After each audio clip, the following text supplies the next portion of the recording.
제목을 좀 요상하게 정했습니다. 하나님의 손해본 다운 계약서.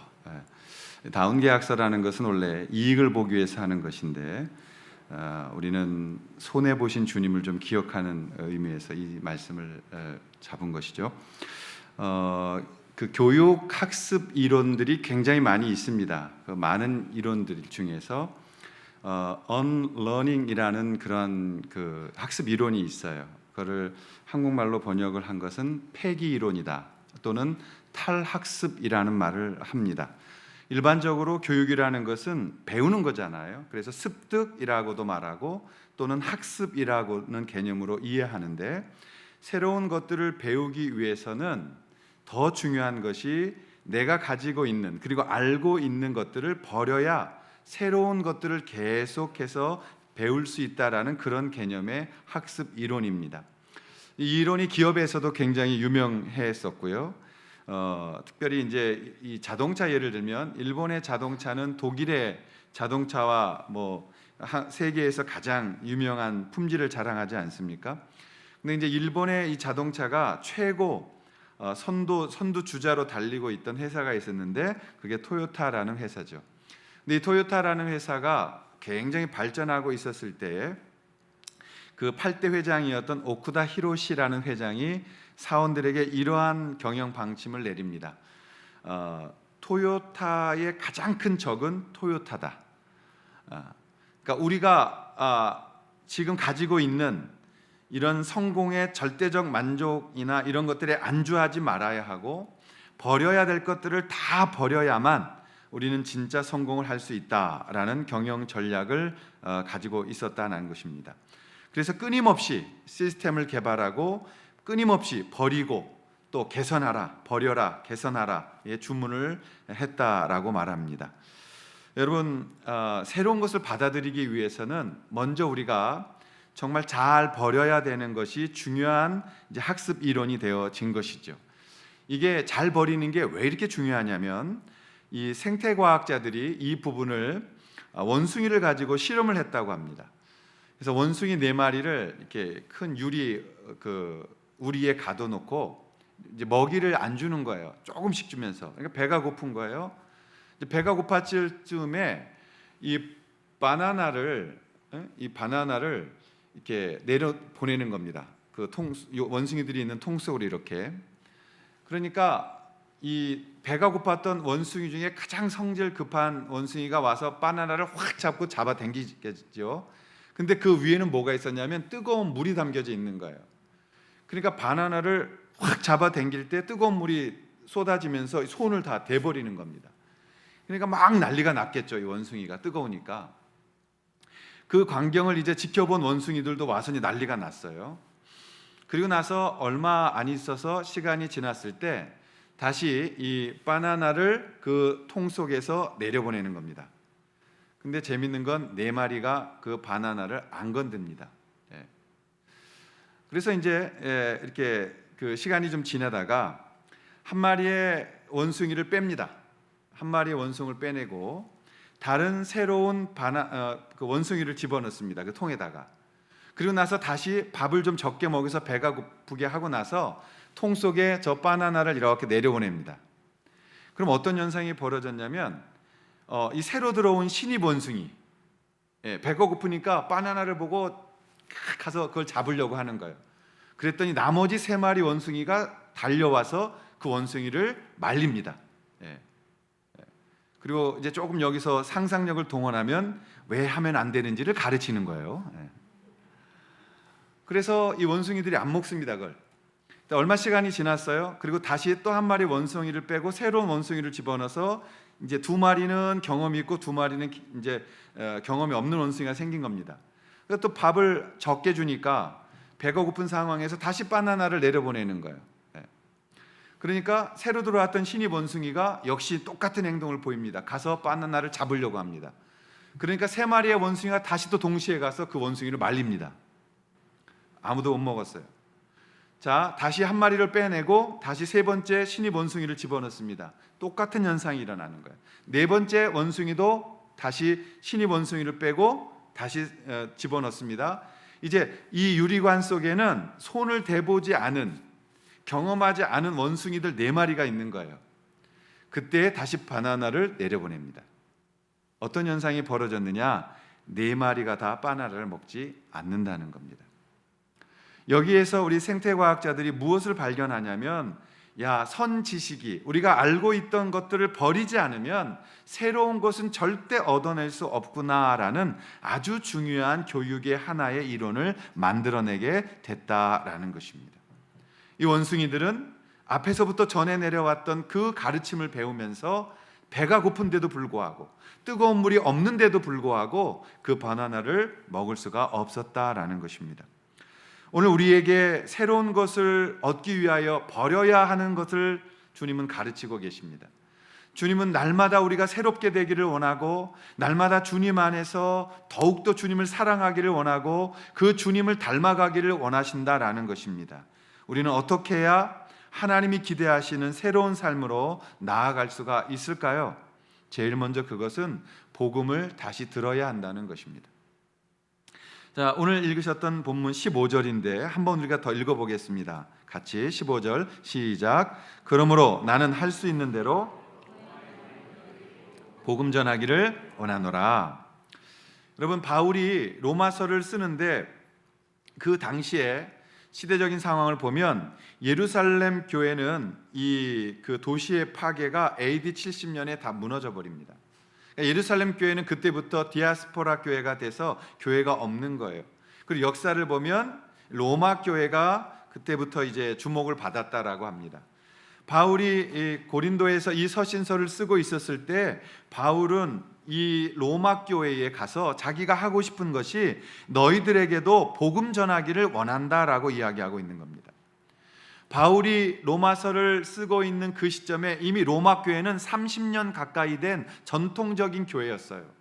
그리고 로마라는 도시가 워낙 세계 강대국이었기 때문에 그 끼치는 영향력은 제일 컸던 것입니다. 그런데 바울이 그들에게 말합니다. 그 교회에 말합니다. 내가 가서 다시 너희들에게 복음 전하기를 원한다. 여러분, 바울이 교만해서일까요? 자기가 전하는 복음만 진짜 복음이고 다른 사람이 전해서 세운 복음은 복음이 아니라고 생각했기 때문에 그들에게 다시 복음 전하기를 원한다라고 말한 것이었을까요? 그렇지 않죠. 그러면 바울이 전하고 싶었던 복음이란 무엇이냐라는 것입니다. 복음이란 단어가 헬라어로 유앙겔리온이라는 단어를 썼습니다. 유앙겔리온. 유앙겔리온이 문자적 의미로는 좋은 소식을 전하는 사람 이란 뜻입니다. 즉 전령을 말하는 겁니다. 그래서 팀 켈러라는 목사님이 이 부분을 설명할 때 이렇게 말을 했어요. 1세기경에 전쟁에서 승리한 황제는 내가 전쟁에서 이겼기 때문에 이 소식을 고향에 빨리 전하고 싶었다. 그래서 전령을 보내는 거예요. 전령을. 그게 앙겔로이라는 뜻입니다. 전령을 보내서 우리 왕이 이겼습니다. 그러므로 평화가 지켜졌습니다. 승리했기 때문에 왕의 통치권은 이제 계속될 것입니다. 이 복음을 전하도록 만든 것이죠. 그것은 가서 선포한다는 뜻을 가진 것입니다. 그래서 복음을 따라야 할 충고가 아니라, 복음은 따라야 할 충고가 아니라 이루어진 것에 대한 소식, 그것도 좋은, 그래서 좋은 소식, 그래서 유가 붙은 거에서 유앙겔리온, 좋은 소식을 전하는 사람, 좋은 소식이라는 복음을 그 헬라어의 초대교회는 담았던 것입니다. 그것이 유앙겔리온이라는 복음을 말하고 있는 것이죠. 여러분, 복음이라는 것은 우리의 꿈과 희망과 기대를 위해서 있는 것이 아닙니다. 바울은 이미 하나님의 복음이라고 말을 했어요. 하나님의 복음이라고 1절에 복음을 설명하면서 이 기쁜 소식은 인간들이 바라는 꿈과 희망의 기대가 아니라, 복음은 우리에 대한 것이 아니라 하나님의 아들, 하나님의 기대이셨던 예수님이 하신 것을 선포하는 것이다 라고 말하고 있는 것입니다. 그러므로 복음은 교도소에서 출소하는 사람이 새로운 마음을 먹는 것이 아닙니다. 복음은 하나님이 하신 일 때문에 우리가 새롭게 지음받았다는 것을 말하는 것입니다. 복음은 하나님의 것입니다. 복음은 우리가 지불할 것이 없는 것입니다. 그래서 값없는 은혜라고 말하고 있는 것입니다. 여러분, 즉 복음은 우리의 죄를 용서하는 것이 목적이 아니라 우리가 하나님의 명령에 순종하는 하나님의 자녀가 돼서 하나님의 뜻을 즐겁게 영광스럽게 하는 것이 목적이라는 것입니다. 여러분, 복음은 받는 것이 목적이 아니에요. 받는 것은 시작인 것입니다. 우리가 복음을 받았다라는 것은 시작된 것입니다. 그 시작에서부터 하나님을 영화롭게 하는 것, 하나님의 아들이 되어 창세기 1장 28절에 말했던 가서 생육하고 번성하고 이 땅에 충만해서 땅을 다스리라고 말씀하신 그 다스리시는 권한을 가지고 하나님의 자녀로서의 역할을 하라는 것이 복음의 열매가 되어지는 것입니다. 그래서 복음은 한 번만 듣고 마는 것이 아니라는 것입니다. 복음이라는 것은 예수 그리스도에 관한 것입니다. 복음이 우리의 상황과 우리의 필요를 채워주는 것이 아니고 하나님의 아들에 관한 선포이기 때문에 우리의 인생과 목적이 새로워지는 것입니다. 여러분, 내가 각오했다, 내가 결심했다, 그건 그렇게 중요하지 않아요. 더 중요한 건 뭐냐면 하나님이 나에게 지금 무슨 일을 하셨느냐가 중요한 거예요. 완전하신 하나님께서 지금 나에게 어떤 일을 하셨는가, 그 복음을 우리에게 주셨다라는 것입니다.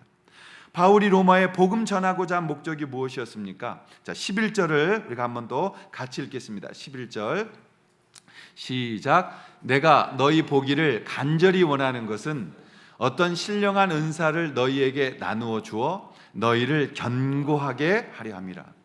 바울이 지금 로마 교회에 들리려고 하는 목적 중에 하나가 가서 복음을 나누어 주고 너희들에게 신령한 은사를 좀 나누어 주기를 원한다는 것입니다. 여러분, 신령한 은사라는 것은 무엇입니까?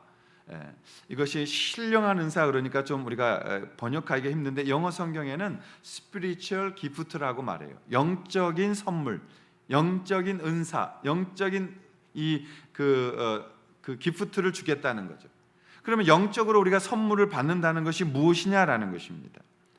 다시 13절을 한 번 더 같이 읽겠습니다. 시작. 형제들아, 내가 여러 번 너희에게 가고자 한 것을 너희가 모르기를 원하지 아니하노니 이는 너희 중에서도 다른 이방인 중에서와 같이 열매를 맺게 하려 함이로되 지금까지 길이 막혔다. 너희들에게 신령한 것을 나눠주기를 원한다. 그래서 너희들의 삶 속에 다른 이방인 중에서와 같이 너희들에게서도 이러한 열매가 맺히기를 원한다라고 말합니다. 그럼 어떤 열매를 원했던 것이냐? 데살로니가 전서 1장 3절에 그 열매가 나옵니다. 자, 한번 같이 읽겠습니다. 시작. 너희의 믿음의 역사와 사랑의 수고와 우리 주 예수 그리스도에 대한 소망의 인내를 우리 하나님 아버지 앞에서 끊임없이 기억함이니.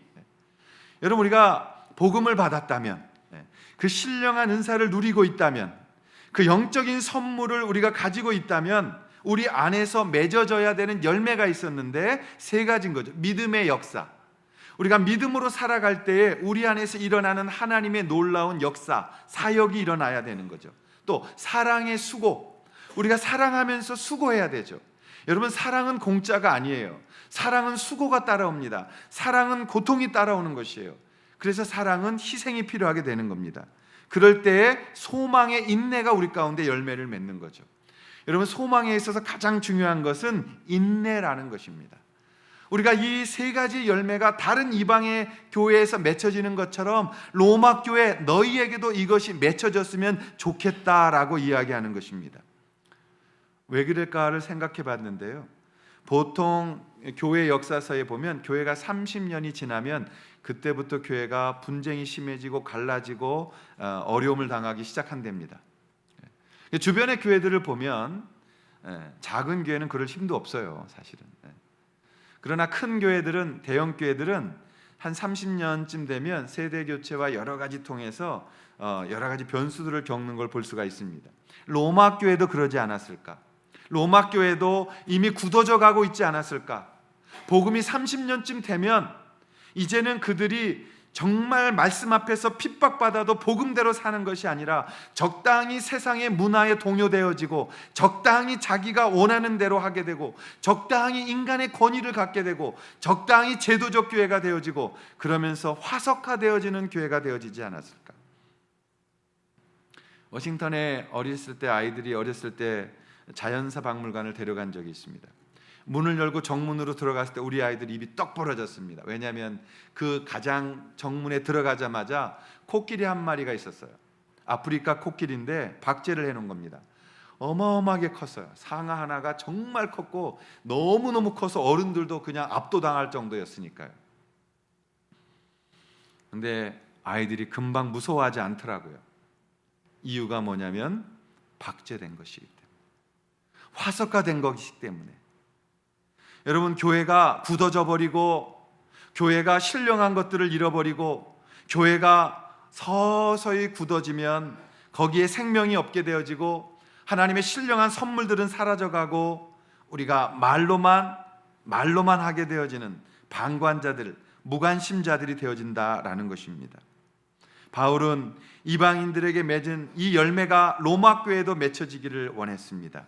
그래서 그들에게 복음을 들었고 건강한 교회로 여기까지 왔는데 너희들이 복음을 다시 들었으면 좋겠다. 너희들이 복음의 안에 있는 그 은혜 가운데 나아가서 그 은혜를 통하여 감사의 열매를 맺고, 그리고 정말 입만이 무성한 것이 아니라, 말만이 무성한 것이 아니라 정말 그 속에서 열매 맺혀 나오는 이러한 믿음의 역사와 사랑의 수고와 소망의 인내의 열매가 너희들 삶 가운데 계속되어져 나오기를 원한다라는 그 모습을 보고 싶어 했던 것이죠. 여러분, 우리가 버려야 될 것들을 버리십시오. 우리가 오래되고 내가 그것을 기억하면 흐뭇한 것들을 버리십시오. 오른손이 한 일을 왼손이 모르게 하십시오. 그것은 어떤 의미겠어요? 우리가 선한 일을 한 것을 두고두고 우러먹으면서 나는 괜찮은 사람이야 라는 그런 옛 추억에만 빠져 있지 마시기를 바랍니다. 여러분, 우리가 사실 그런 옛날 것을 버리지 않으면요, 한 말 또 하고 한 말 또 하게 되는 거예요. 그러니까 어른들을 보면 젊은이들이 싫어하는 게 뭐냐면 한 말을 계속해서 하기 때문이에요. 저희 어머니도 이제 연세가 드시니까 계속 한 말을 또 하세요. 근데 제일 많이 하시는 말이 뭐냐면 바꿈지 말라는 거예요. 끼니 거르지 마, 아범 끼니 거르지 마. 들어가면 아범 밥 먹었어 그래. 밤 12시에 교회에서 들어가도 안 주무시고 계시다가 아범 밥 먹었어. 그럼 저는 그 소리 들으면 어머니 그 마음은 알겠는데 맨날 밥 먹었냐고 그러니까, 아니 어디 가서 밥도 못 얻어 먹고 다니냐고 내가, 이런 얘기를 하게 돼요. 그래서 제가 알려드렸어요. 엄마, 그러면 자식 사랑해서 하는 말이니까 알겠어요. 그래서 이제 그 말을 고치세요. 아범 오늘 하루 어땠어? 오늘 하루 잘 지냈어? 이렇게 인사하세요. 바꿔드렸어요. 어느 날 들어갔더니 역시 안 주무시다 일어나면서 인사를 하셨는데 연습을 하셨던 것 같아요. 아들한테 혼날까봐. 그리고 뭐라고 인사하셨냐면, 오늘 아범 오늘도 밥 아무 일 없었어? 뭐 이렇게 얘기를 하시는 거예요. 그래서 이렇게 안아드렸어요. 그 마음을 충분히 아니까. 근데 여러분, 옛 것을 버리지 않으면 새 것이 들어올 수가 없어요. 우리가 우리의 의를 가지고 계속 서 있으면 하나님의 신령한 것이 우리 안에 더 들어올 수가 없어요. 폐기 이론이 그래서 생긴 거예요. 버리셔야 합니다. 주께서 말씀하셨어요. 너희는 그리스도 예수 안에서 날마다 새로운 피조물이라. 보라, 이전 것은 지나갔으니 새 것이 되었다.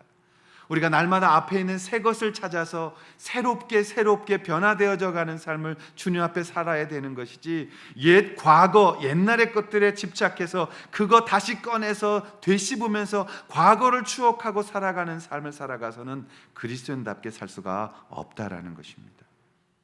오늘 여러분들이 주님 안에서 옛것에 집착하고 하나님 앞에 새로운 것들을 놓쳐버린 일이 없기를 바랍니다. 날마다 새로운 것을 받으며 생기가 돋고 주님 안에서 감사가 생기고 기쁨이 있고 더욱더 주님을 사랑하는 그러한 성령의 은사를 누리시기를 주님의 이름으로 축원합니다. 우리가 복음을 계속 들으면서 생기를 누려야 하는 이유는 무엇일까요? 두 번째, 그것은 하나님이 우리의 아버지 되셨기 때문이라는 것입니다. 자, 오늘 16절의 말씀인데요, 한번 같이 읽겠습니다. 시작. 내가 복음을 부끄러워하지 아니하노니 이 복음은 모든 믿는 자에게 구원을 주시는 하나님의 능력이 됨이라. 먼저는 유대인에게요, 그리고 헬라인에게로다. 여러분, 이 복음을 내가 부끄러워하지 않는다. 이 복음은 모든 믿는 자에게 구원을 주신 하나님의 능력이다. 유대인과 헬라인에게 그렇게 됐다. 복음이란 무엇이라고요? 하나님이 베푸신 것입니다. 복음은 하나님이 하신 일을 말하는 것입니다. 복음은 예수님의 모든 것을 말하는 것입니다. 그런데 예수님 안에 믿음이라는 이 씨앗이 있는 거예요. 여러분, 이 믿음이라는 것은 그 믿음 안에는 또 의라는 하나님의 성품이 들어있는 거예요. 그래서 하나님의 의라는 것은 하나님의 의로운 성품을 말하는 것입니다. 즉 복음이 되시는 예수님의 행하신 것이 복음이라고 말한다면 그분과 그분의 태어나심과 죽으심과 부활하심이 하나님의 복음의 내용이 되는 겁니다. 그 예수님 안에 하나님의 믿음이라는 것을 우리가 선물로 받게 되어지는 거예요. 자, 여기서 세상이 말하는 믿음과 성경이 말하는 믿음이 아주 다른 것입니다.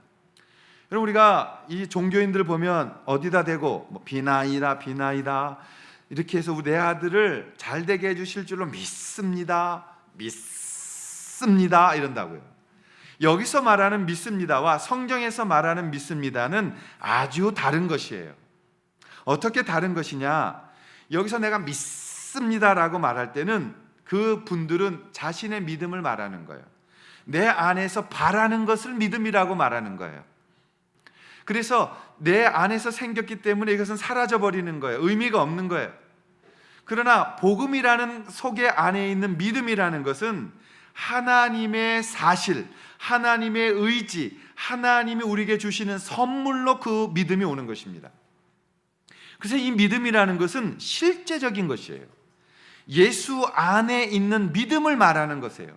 그래서 예수님이 행하신 믿음, 예수님이 가지셨던 믿음, 그래서 왜 이게 실제적이냐? 예수님께서 그 믿음을 가지고 믿음대로 죽으시고 믿음대로 부활하사 믿음대로 승천하신 그 믿음의 실제가 바로 이 믿음이라는 것을 말하는 거예요. 우리가 예수를 믿는다는 것은 믿습니다라는 바람을 말하는 것이 아니라 예수님이 하신 모든 삶의 그 여정, 그 역사하심, 하나님이 그 예수님을 죽은 자 가운데 살리시고 부활시켜서 하나님 우편에 앉게 하신 그 믿음, 행하신 믿음, 검증된 믿음, 살아있는 믿음, 실제 믿음이 우리 안으로 들어오는 거란 말이에요. 그 믿음이 들어오는데 그 안에 어떤 씨앗이 숨겨져서 들어오냐면 의라는 하나님의 성품이 그 안에 들어와서 우리를 의롭게 만드는 거예요.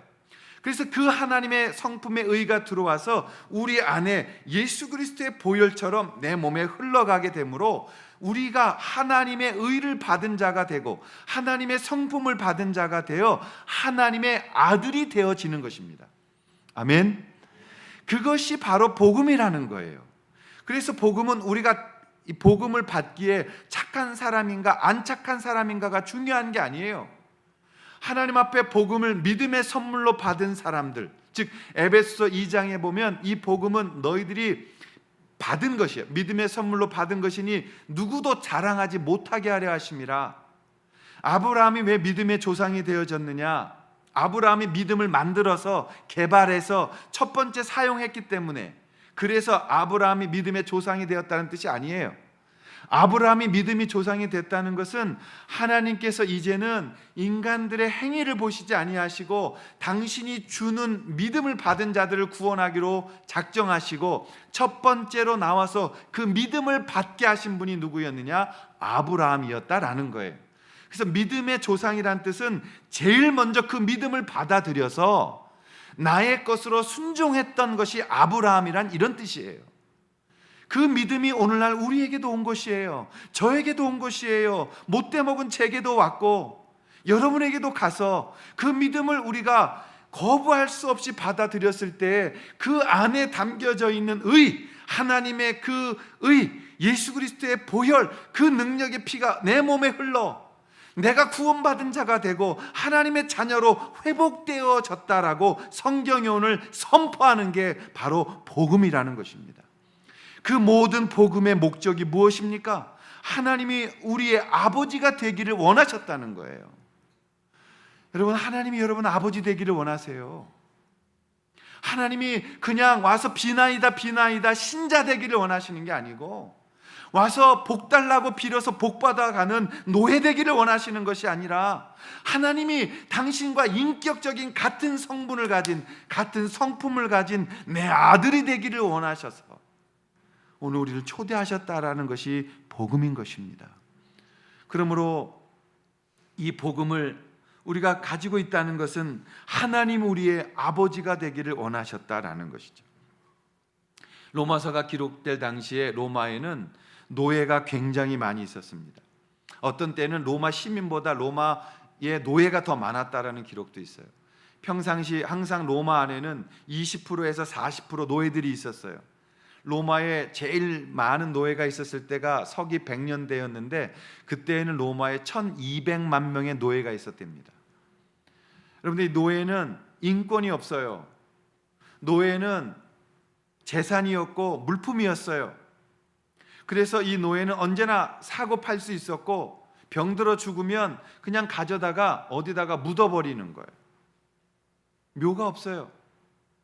그런 노예들을 사고 파는 시장에 가게 되어지면 이제 노예를 팝니다. 목에 발에 쇠사슬을 메고 와서 경매가 시작되어져요.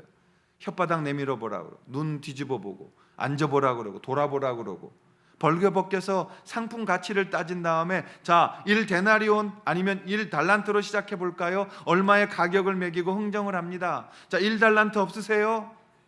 이 노예 튼튼합니다. 오래 써먹을 수 있습니다. 2달란트요. 아, 2달란트 나왔습니다. 다른 건 없나요? 여러분, 그렇게 노예에서 값으로 팔려가는 그런 인생, 인간이 아니었던 그 인생에 어느 날 내가 노예 시장에 팔려 나왔을 때, 자, 이 노예 살 사람 없습니까? 라는데 갑자기 한 분이 손을 듭니다. 얼마 내시겠습니까? 내 전부를 내겠습니다. 내 목숨을 내겠습니다. 내 핏값을 내겠습니다. 그리고 그가 우리를 샀다는 거죠. 그리고 우리를 데려다가 씻기셨다는 거죠. 냄새나고 더러운 우리를 예수 그리스도의 보혈로 씻기시고, 그리고 씻기실 뿐만이 아니라 옷을 입히셨다는 거죠. 당신의 아들로 삼으셔서 반지를 끼우시고 우리에게 이 거룩의 옷을 입히시면서 이렇게 말씀하십니다. 이제 너는 노예가 아니야. 내가 너를 샀어. 핏값으로 샀기에 누구도 빼앗아 갈 수 없어. 너를 다시 누구도 사갈 수 없어. 그래서 우리가 구속이라고 부르는 거예요. 그래서 구속이라는 단어의 한자를 보시면 조개패가 들어가 있습니다. 옛날에는 돈으로 취급했던 게 조가피를 썼기 때문에 그 한자가 들어가 있는 것이에요. 사랑하시는 여러분, 우리가 의롭게 됐다는 것은 재판관이 돼서 이건 잘못한 거야, 이건 잘한 거야 라고 하는 것뿐만이 아니라 더 중요한 것은 하나님이 우리를 의롭게 만드셨다는 것은 내 아들로, 내 딸로 삼기를 원하셨다는 걸 말하는 거예요. 하나님이 우리를 아들 삼으셨습니다.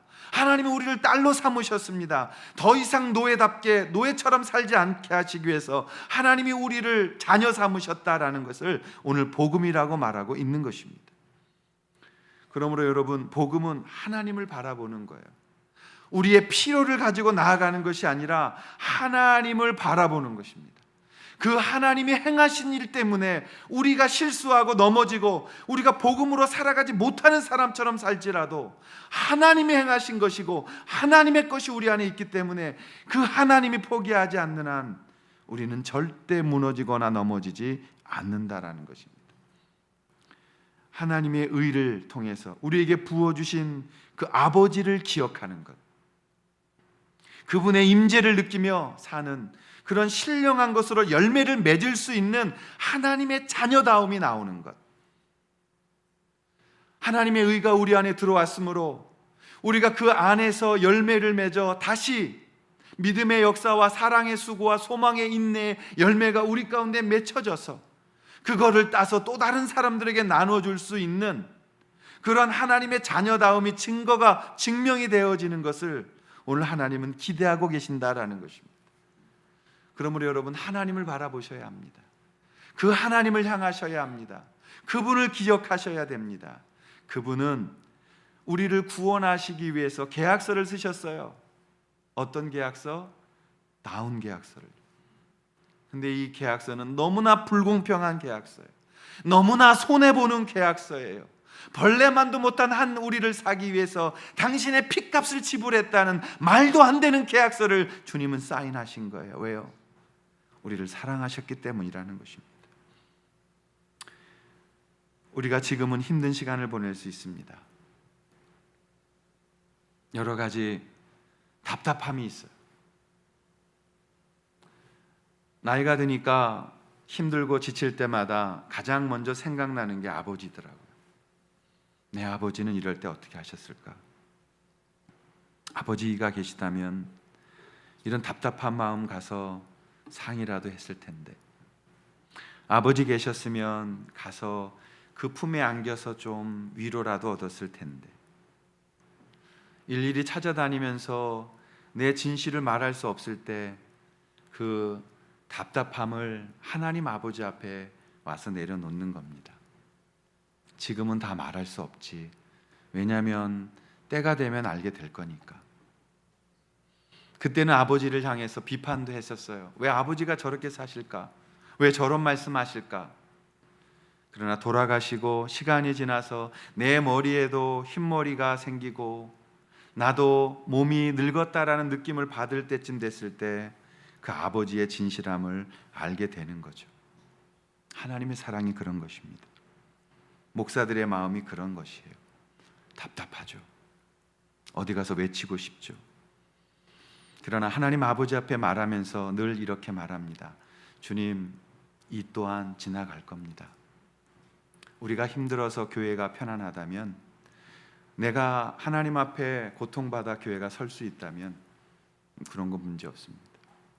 내 가족, 배고픈 내 가족을 먹여 살릴 수 있다면 저에게는 폼 잡을 시간 없습니다. 우리가 함께 살아갈 수 있다면 내가 가오 잡고 목사로서 어떤 것 포기할 준비되어 있습니다. 왜냐하면 내 하늘 아버지께서 나를 사시기 위해서 이 말도 안 되는 계약서에 사인하셨기 때문입니다. 그 마음을 가지고 있다면, 그리고 사랑할 수 있다면, 그리고 기다려줄 수 있다면 우리는 그곳에서 하늘 아버지를 보게 되어질 것입니다.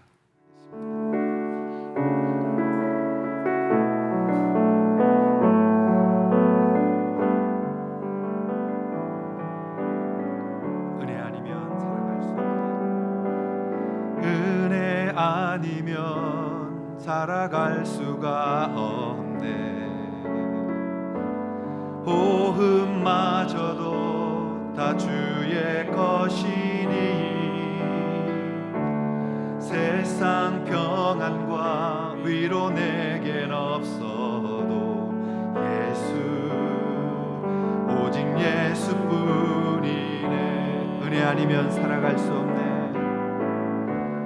은혜 아니면 살아갈 수가 없네. 호흡마저도 다 주의 것이니 세상 평안과 위로 내겐 없어도 예수, 오직 예수뿐이네.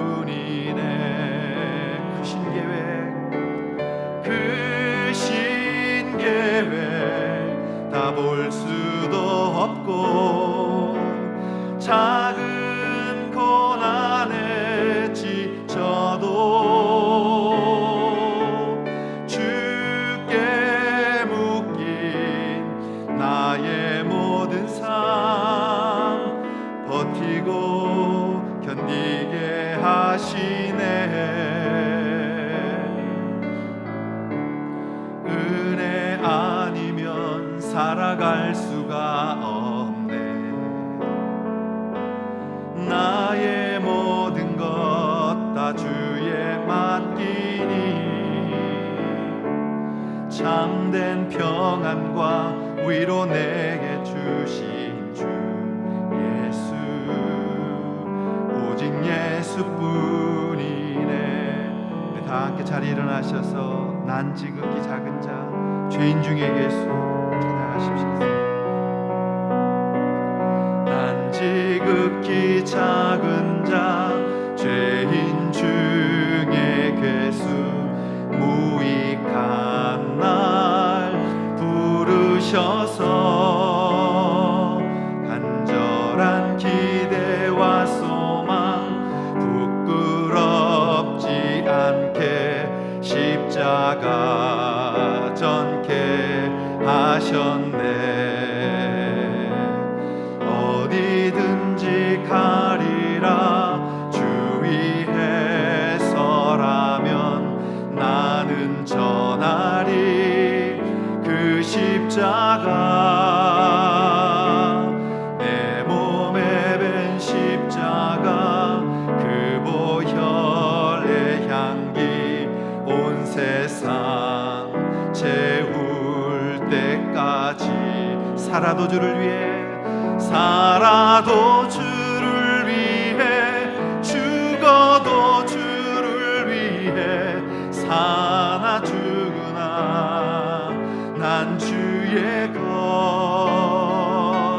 십자가의 능력 십자가의 소망 내 안에 주만 사시는 것. 살아도 주를 위해 살아도 주를 위해 죽어도 주를 위해 사나 죽으나 난 주의 것.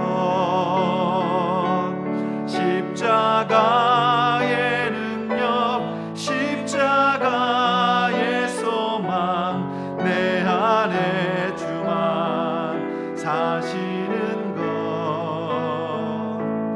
난 지극히 작은 자 죄인 중에 괴수 무익한 날 부르셔서 간절한 기대와 소망 부끄럽지 않게 십자가 전케 하셨네. 우리 한번 같이 결단하며 한번 기도하겠습니다.